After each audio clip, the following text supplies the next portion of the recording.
கோவை மாவட்ட ஆட்சியர் அலுவலகத்தில் மை வி3 நிறுவனத்தின் பயன்பாட்டாளர்கள் ஒரு முக்கியமான மனுவை சமர்ப்பித்துள்ளனர். பாட்டாளி மக்கள் கட்சியைச் சேர்ந்த அசோக் ஸ்ரீநிதி என்பவர் மை வி3 நிறுவனத்திற்கு எதிராக தொடர்ந்து அவதூறு பரப்பி வருவதாக குற்றம் சாட்டி அவர் மீது நடவடிக்கை எடுக்க வேண்டும் என்று கோரியுள்ளனர். மனுவில் கூறப்பட்டுள்ள விவரங்களின்படி மை வி3 நிறுவனத்தின் மூலம் பயனாளிகள் தேவையான பொருட்களை வாங்கி மாதம் தோறும் ஒரு குறிப்பிட்ட தொகையை சம்பாதித்து வந்துள்ளனர். ஆனால் KYC புதுப்பித்தல் மற்றும் தேர்தல் நடத்தை விதிமுறைகள் காரணமாக வருமானம் தற்காலிகமாக நிறுத்தப்பட்டது. பின்னர் ஜூன் மாதம் முதல் மீண்டும் வருமானம் கிடைக்க தொடங்கியது.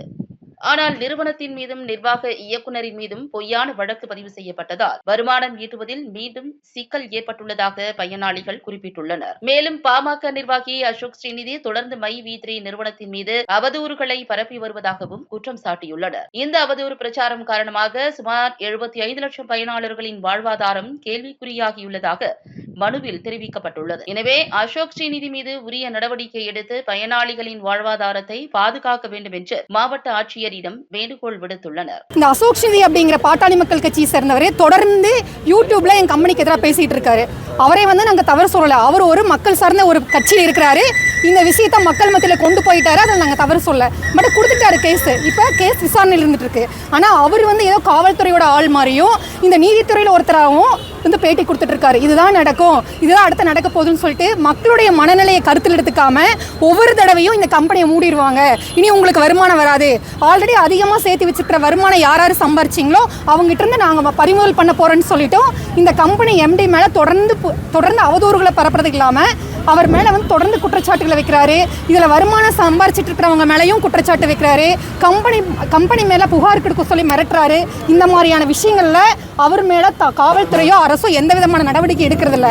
அவர் மேலே நடவடிக்கை எடுக்கணும்னு சொல்லியும் அது மட்டும் இல்லை, எங்கள் கம்பெனி நிர்வாகம் எல்லாவற்றிலும் ஒத்துழைப்பு கொடுக்குற பட்சத்தில் சீக்கிரமாக இந்த விசாரணை முடிச்சு எங்கள் MD சாரை விடுதலை செய்யணும் அப்படிங்கிற கோரிக்கையை முன் வச்சு நாங்கள் எங்கள் புகார் கொடுக்க வந்திருக்கோம். கடந்த 1 இயராக அவங்க என்னென்ன கேட்குறாங்களோ அதுக்கு தேவையான எல்லா எவிடன்ஸையும் சார் கொடுத்துட்டு இருக்காரு.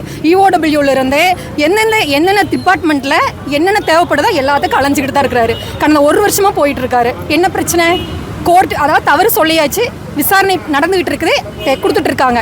கோர்ட்டு முடிவு பண்ணட்டும், காவல்துறை முடிவு பண்ணட்டும். கோர்ட்டு இதெல்லாம் தவறு அப்படின்னு சொல்கிற பட்சத்தில் அந்த தவறை நாங்கள் ஏற்றுக்கிட்டு அதில் மாற்றம் கொண்டு வரதுக்கு தயாருன்னு சொல்லி எங்கள் MD பேட்டி கொடுத்துட்டு தான் உள்ளே போயிருக்காரு. அதுக்கு இடையில யூடியூப்பில் போட்டோம், ஃபேஸ்புக்கில் போட்டு எதுக்கு அவதூறு செய்யணும்? இந்த அவதூறு செய்கிறவர் மேலே ஏன் நடவடிக்கை எடுக்கல? யார் அவர்? எது போலீஸ் ஆளா? இல்லை கவர்மெண்ட்டோட பர்சனா? இல்லை நீதித்துறையோட பர்சனா? யார் அவர்? யார் பறிமுதல் செய்யறதுக்கு, சொத்துக்களை பறிமுதல் செய்யணும்னு சொல்கிறதுக்கு அவர் யாருங்க? அவர் என்ன பொசிஷனில் இருக்காரு?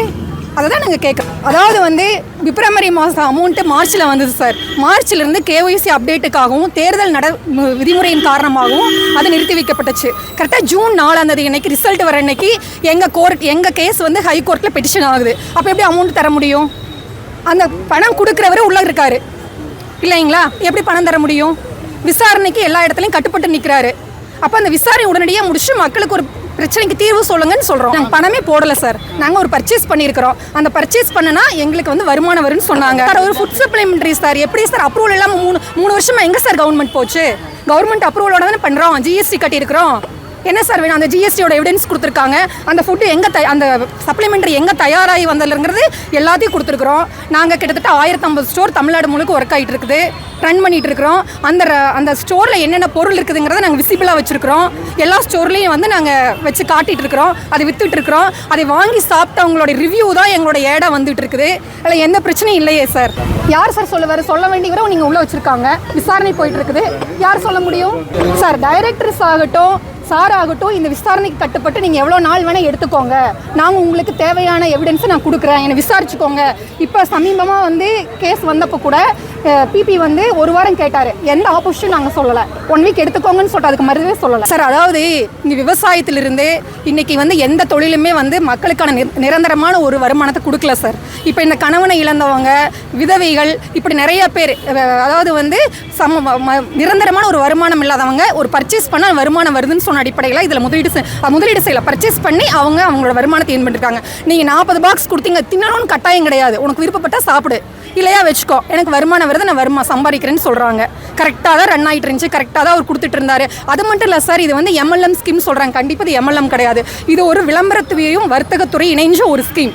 கிட்டத்தட்ட 1 கோடி கஸ்டமர் உள்ள வந்துட்டாங்கன்னா இன்னைக்கு கார்பரேட்டுக்கு தேவை கஸ்டமர்ஸ் தானே. இந்த கஸ்டமர்ஸ் உள்ள வந்துட்டாங்கன்னா இந்த பிசினஸே வேற லெவலில் போகுது. இன்னைக்கு முதலீடுகள் இருக்குன்னு சொல்லிட்டு வெளிநாட்டுக்கு போகுது அரசு. பட் இங்க தேசிய முதலாளியாக இவர் நிற்கிறாரு. ஏன் கார்பரேட்டும் அரசாங்கம் இவருக்கு வந்து எதிராக நிற்கிறாங்கிறதா எங்களோட கேள்வி. உள்நாட்டு சந்தையில் தேசிய முதலாளிகளை ஆதரிக்க வேண்டிய அரசு ஏன் சார் வெளியிலேருந்து வேடிக்கை பார்க்குது? இவ்வளோ மக்கள் இருக்காங்க, 75 லட்சம் மக்கள் வந்து அதில் இருக்கிறாங்க. சீக்கிரமாக இந்த விசாரணையை முடிச்சுட்டு நடத்து இல்லைன்னா முடிச்சிடுன்னு சொல்லி கவர்மெண்ட் ஒரு ஆர்டர் போடலாமே. இன்னைக்கு சிஎம்முக்கும் சரி இஓடபிள்யூக்கும் சரி நிறைய எங்களோட பெட்டிஷன் போயிட்டே இருக்கு. அப்போ அரசு இதில் துரிதமாக செயல்பட்டு விரைவாக நடவடிக்கை எடுக்கணுங்கிறத எங்களோட கோரிக்கை. வெளியிலேருந்து சொல்கிறாங்கன்னு சொன்னால் அவங்க உடனே எங்கள் டேட்டாஸை ஹேக் பண்ணியிருக்கணும், இல்லை வேறு ஏதாவது தவறான முறையில் அவங்க எடுத்துருக்கணுங்கிறத உண்மை. சார் அவர் 2000 கோடி சொல்கிறாரு. முன்னாடி யூடியூப்பில் 20,000 கோடி கிட்டத்தட்ட 8,000 கோடி இப்போ அவரே என்ன சொல்றாரு, 2000 கோடி ஊழல்னு சொல்றாரு. இன்னொரு பெட்டியில் அவங்ககிட்ட பணமே இல்லை, மூடிட்டு போயிடுவான்னு சொல்றாங்க. இதெல்லாம் யார் சார்? நீங்க தான் கேட்கணும். என்ன சார் 2000 கோடி ஊழல்னு சொல்றீங்க, அப்புறமா தான் கம்பெனியில் பணம் இல்லைன்னு சொல்றீங்க, முன்னுக்கு பிறகு ஏன் பேசுறீங்க? நீங்க தான் கேள்வி கேட்கணும்.